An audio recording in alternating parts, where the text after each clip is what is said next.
Hey guys, today I'm talking about Love and Hip Hop New York. Excuse me for a second. But Love and Hip Hop New York season 7, I think this episode 11. I'm not sure. This was it was a sad episode at the end. Like, why did y'all have to, end that like that? Oh my God. But I don't have no notes, so we just gonna talk about it and go from there. Let's talk about Cardi B because hers wasn't that much. But she is back from tour, wherever she was doing, and she gets home and she gets a letter from Tommy, and he dumped her. That relationship didn't need to be anyway, so I didn't really give two fucks about it. But then she had a meeting with her team and stuff like that, and then Swift ended up, is that his name? Whatever that boy name is, producer. He ended up coming in. And they end up talking, and she was just basically telling him that everything has been overwhelming. Her love life hasn't been going right because Tommy dumped her, and I think a lot of the success is really starting to get to Cardi B. I don't think she was expecting the success that she's been getting.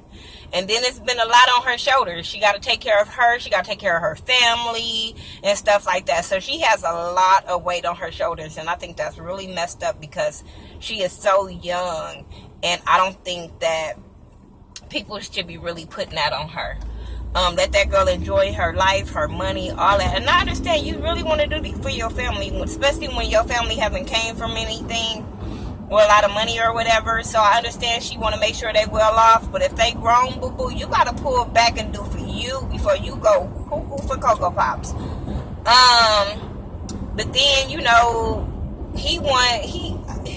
say that he understand how much. I hope this thing don't fall. But if they do, it do. Just bear with me. He say that he know they love each other, but I think secretly inside, he was like, yes, they broke up.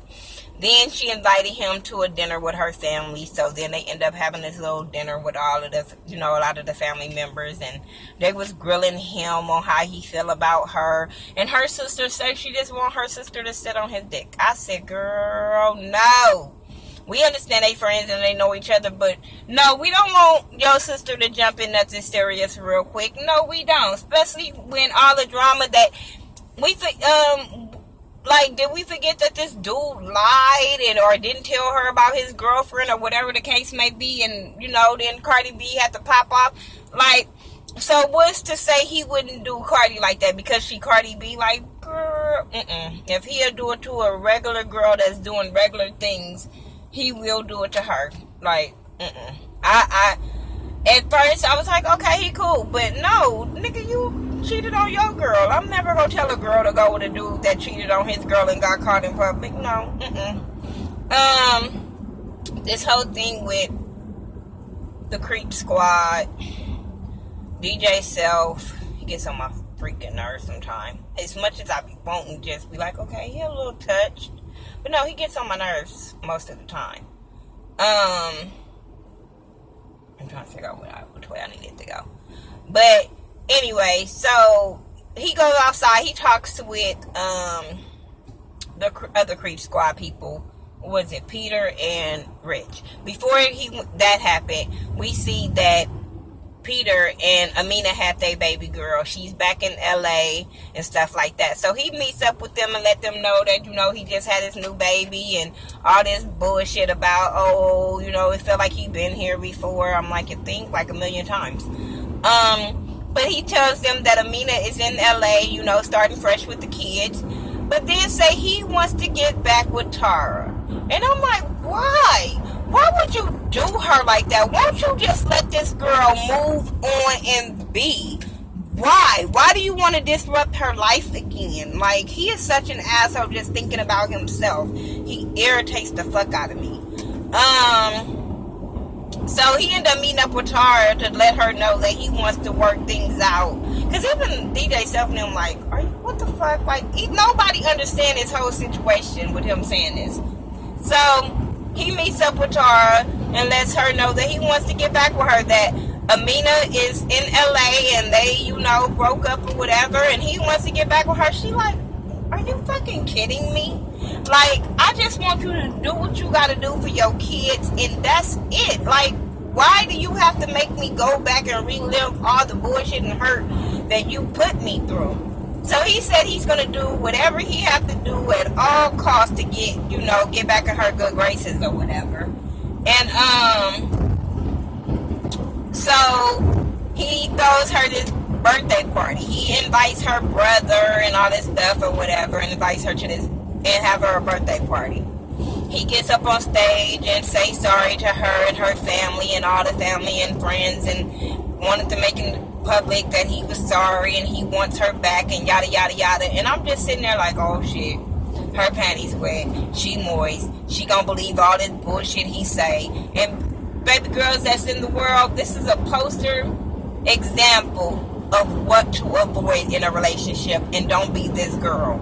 Do not be this dumb ass girl that's in her 30s with 3 kids and believing this bull to the shit. Like, all of this shit with her and Peter is bullshit. She's gonna forgive, and he's gonna be fucking somebody else. It might not be Amina, but it's gonna be somebody fucking else. Because why? She allowed this to keep happening to her. So then that was that with them. Then let's start with the beginning of Yandy. Yandy and Erica and Samantha. They were about to get into it. They kind of broke that shit up. And basically kind of, what I thought, squashed everything because of... I'm trying to make sure all my windows up.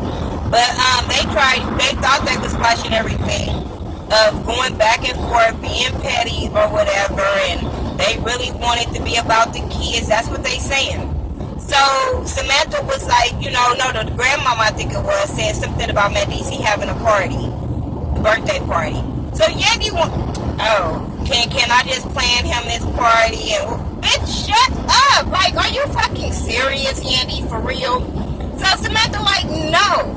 And she redid it and said, well, can we he wants us to come together and plan this party, and then he'll pay for it. I said, with what money?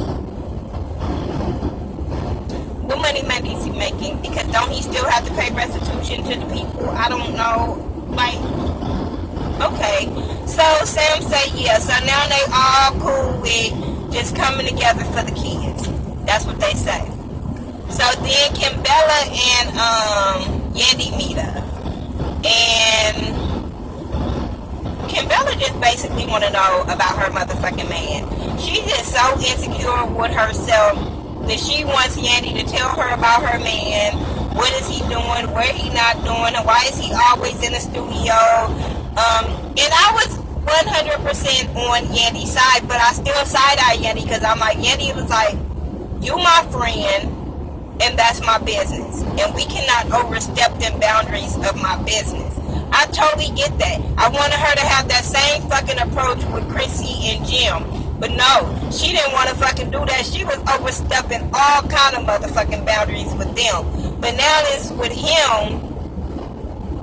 Maybe she learned her lesson from the other client. I don't know. But I just kind of side-eyed her with that. Was like, ain't this your best friend?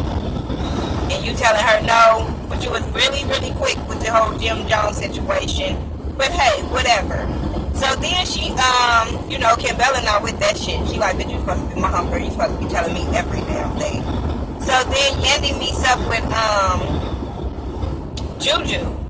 And Juju, they talking, and, Juju, she like, where you been or whatever. And, before I say that, Kimbella was mad because Yandy was once again on that not returning her phone calls. And she was really, really upset about that and was like, this shit ain't about to happen again.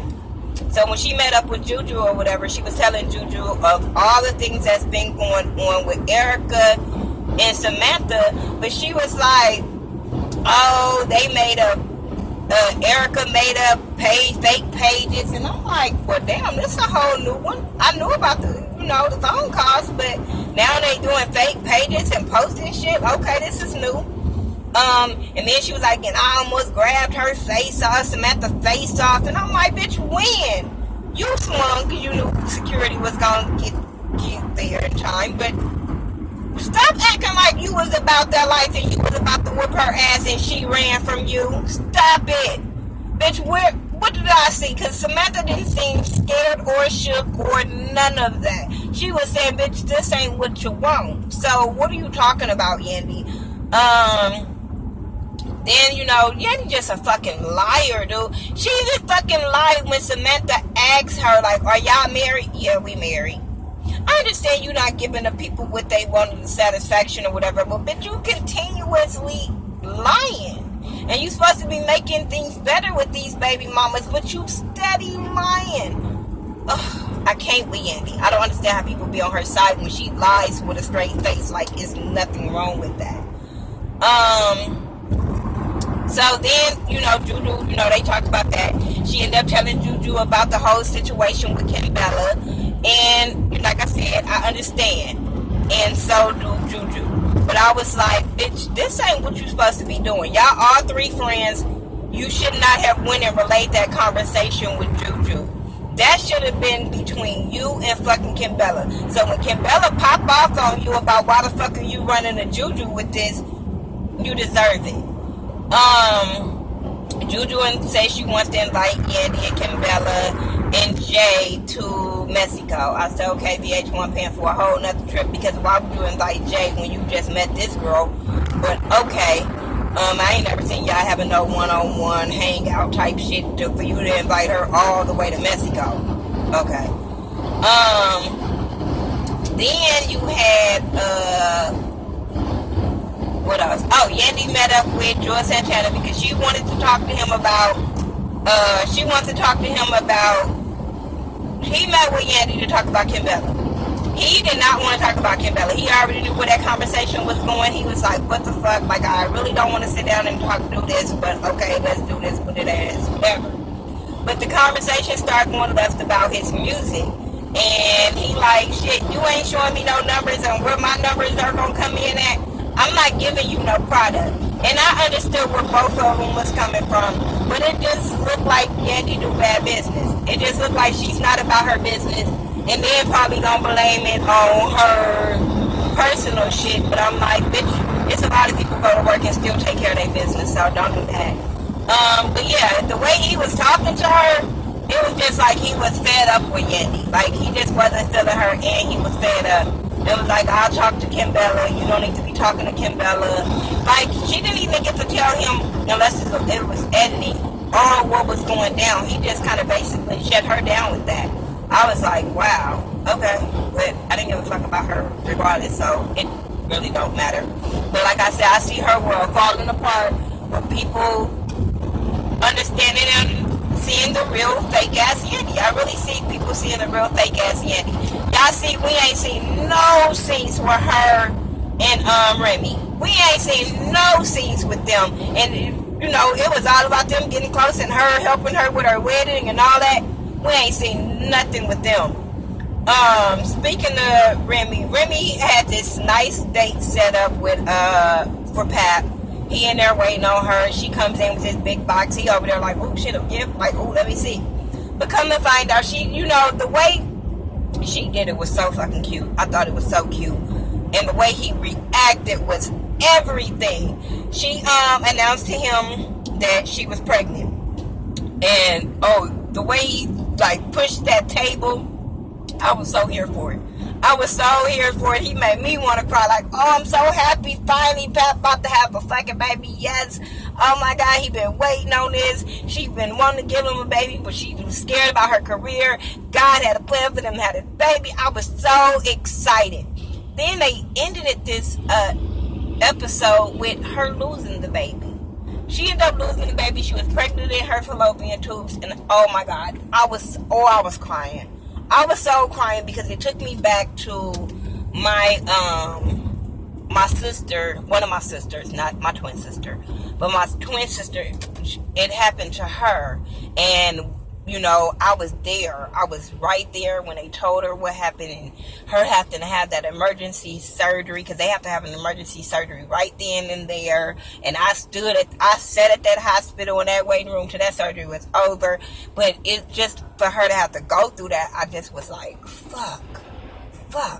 Like, you know,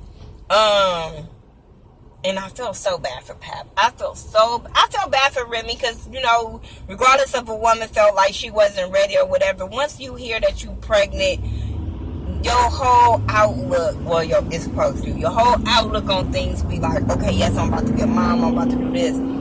But for, you know, she trying to stay straight for him, he trying to stay straight for her, and oh my God, it was so sad. But when he was telling her he was going to be there for her regardless, I just felt like, oh my God, he's such a good dude.